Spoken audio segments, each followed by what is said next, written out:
చెప్పండి అన్న, ఎట్లా రేవంత్ రెడ్డి వచ్చిన తర్వాత మీ ఆటో డ్రైవర్ల పరిస్థితి ఏంది? గిరాకీ లేదు, ఏం లేదు సరిగా.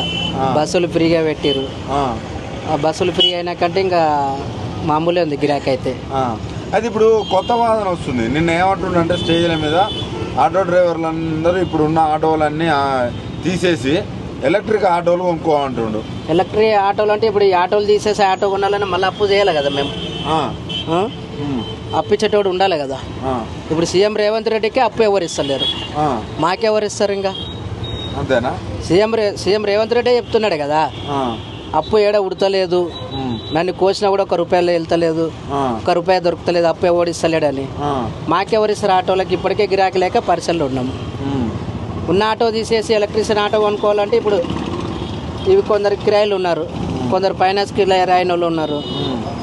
ఇప్పుడు క్లియర్ల బండ్లు ఉన్న వాళ్ళు అమ్ముకొని పోతే మళ్ళీ తక్కువనే వస్తుంది, పెట్టిన పైసలు కూడా వెళ్తలేవు. దానివల్ల ఇప్పుడు అంత బస్సులు ఫ్రీ ఉన్నాయి. ఇంకోటి ఇది బైకులకు ఓలో రాబిడే ఇచ్చారు, దానివల్ల ఇంకా చాలా దెబ్బ పడ్డది మాకు. చాలా దెబ్బ పడ్డది. అంతకుముందు ఎంత సంపాదించేది, ఇప్పుడు ఎంత? అంతకుముందు ఇంకా కిరాయి పోని అంత పోని 500, 600 మంచిగా మిల్లుతుండే, ₹1000 కాడికి మిల్లిన రోజు. ఇప్పుడైతే ఏం లేదు. అదే ఇంత కంఫర్ట్ ఉంటుందా మరి ఎలక్ట్రిక్ ఆటో తీసుకుంటే?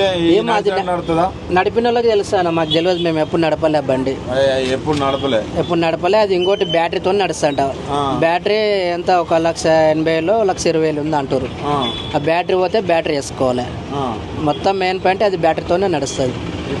ఇబ్బంది. ఇప్పుడు ఇంకోటి సొంత ఇండ్లు ఉన్న వాళ్ళకైతే సరిపోతుంది. ఇప్పుడు మేము కిరాయికి ఉంటాం. కిరాయి ఇంటి కాడ పోయి ఛార్జింగ్ బండి పెట్టుకోవాలంటే ఎట్లా పెట్టుకుంటాం? పెట్టుకోనికి ఇబ్బందే కదా. వాళ్ళు ఓనర్ వాళ్ళు ఒప్పుకుంటారు, 1 రోజు 2 రోజులు చూస్తారు, ఇల్లు ఖాళీ అంటారు. మళ్ళీ ఇల్లు ఖాళీ చేయాలి, వేరే ఇల్లు చూసుకోవాలి. ఇల్లు కిరాయిలు ఏం తక్కువ లేవు, మస్తు రేట్లు ఉన్నాయి కిరాయిలు. కిరాయిలకు ఉండేటోళ్ళు ఎక్కువ ఉంటారు. కిరాయిలకే చాలా మంది ఉన్నారు. మొత్తానికి అది పరిస్థితి అయితే ఉంది. కానీ ఆయన చేసేది చెయ్యాలి. 12,000 సంగతి ఏందా? 12,000 12,000 గురించి మనకేం తెలియదు. 12,000 ఇస్తా అన్నాడు కదా మీకు. మాకు ఏది లేదు, 12,000 లేదు, యాదించకం లేదు ఆయన. మీ ఆటోలు మరి ఇప్పుడు ఎలక్షన్స్ వస్తున్నాయి, ఓట్లు వేస్తారా మీ ఆటోలు కాంగ్రెస్? మళ్ళీ ఇంకెవరే సార్ అంత ఇట్లా ఆగం చేసినాక ఎవరే